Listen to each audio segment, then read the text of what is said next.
मनसेसोबत युती करायची की नाही हा प्रश्न विचारलाय खुद्द उद्धव ठाकरेंनी। आज मातोश्री निवासस्थानी उद्धव ठाकरेंच्या उपस्थितीत मुंबईतल्या माजी नगरसेवकांची बैठक पार पडली।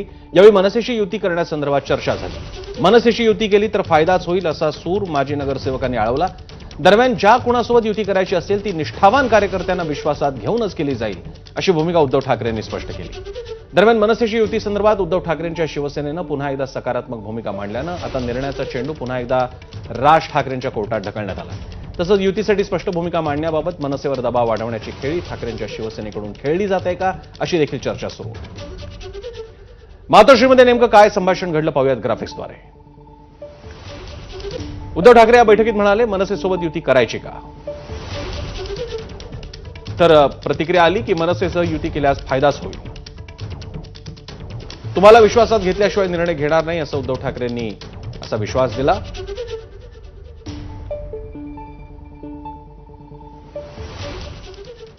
दरम्यान मुंबई महानगरपालिका निवडणुकीत श्रीकांत शिंदे विरुद्ध आदित्य ठाकरे सामना होणार असं दिसतंय। कारण मुंबई महानगरपालिकेच्या निवडणुका शिवसेना पक्ष श्रीकांत शिंदेच्या नेतृत्वात लढणार आहे अशी माहिती शिवसेनेतल्या विश्वसनीय सूत्रांनी दिली आहे। मुंबई महानगरपालिका निवडणुकांच्या संदर्भातील सर्व निर्णय श्रीकांत शिंदे घेणार आहेत आणि याबाबत पहिली बैठक येत्या शुक्रवारी ठाण्यात होणार आहे। अक्षय भाटकर आपले प्रतिनिधी आपल्या सोबत आहेत। अक्षय, आपल्याला गेल्या खेपेच्या निवडणुकीत सुद्धा आदित्य ठाकरे ठाण्यामध्ये येऊन गेले होते, आव्हानं देण्यात आली होती। आता महापालिका निवडणुकीच्या तोंडावर ठाण्याची शिवसेना, शिवसेना ठाण्याची या घोषणेच्या तोंडावरती आदित्य ठाकरेंच्या शिवसेनेची का शिंदेंच्या, काय वाटतं?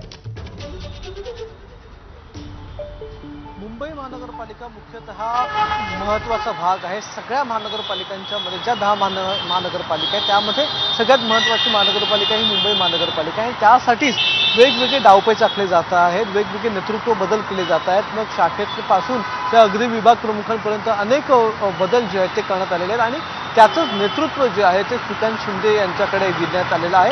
आणि श्रीकांत शिंदे हे सध्या तरी या संपूर्ण महानगरपालिकेच्या, मुंबई महानगरपालिकेच्या कॅम्पेन नेतृत्व करतायत। आणि श्रीकांत शिंदे यांनी गेल्या काही दिवसांमध्ये 2 ते 3 बैठका देखील घेतलेल्या आहेत। मग वर्धापन दिनाच्या संदर्भातली वरळी डोममधली बैठक असेल किंवा जर आपण थोडे दिवस मागे गेलो तर संदीप देशपांडे आणि अमेय खोपकर हे ज्यावेळी मुक्तागिरीवर आलेले होते त्यावेळी देखील ते श्रीकांत शिंदे यांना भेटलेले होते। त्यावेळी उदय सामंत देखील उपस्थित होते। त्यामुळे जी निर्णय घेण्याची जी सगळी पॉवर आहे ती सध्या श्रीकांत शिंदे यांच्याकडे आहे आणि तेच सगळ्या या निवडणुकांच्या संदर्भातले निर्णय असतील किंवा जी काही आखणी असेल ते सध्या करतात। कारण की मुंबई महानगरपालिकेवर जास्तीत जास्त नगरसेवक निवडून आणण्याचं सगळ्यात मोठं आव्हान हे श्रीकांत शिंदे यांच्यासमोर आहे आणि त्यांच्यासमोर जे आव्हान आहे ते आदित्य ठाकरे यांचं आहे। कारण की त्यांची मुंबई महानगरपालिकेवर गेल्या अनेक वर्षांपासूनची खूप मोठी पकड आहे। आता या दोन्ही शिवसेनेमधल्या वादामध्ये कोणती शिवसेना सरस ठरते आहे हे बघणं इथे महत्त्वाचं ठरणार आहे। कोणाचं नेतृत्व आदित्य ठाकरे यांच्या शिवसेनेचं की श्रीकांत शिंदे यांच्या शिवसेनेचं नेतृत्व हे सफल ठरतं आहे हे देखील बघण्यामध्ये महत्त्वाचं ठरणार आहे। आणि या संदर्भात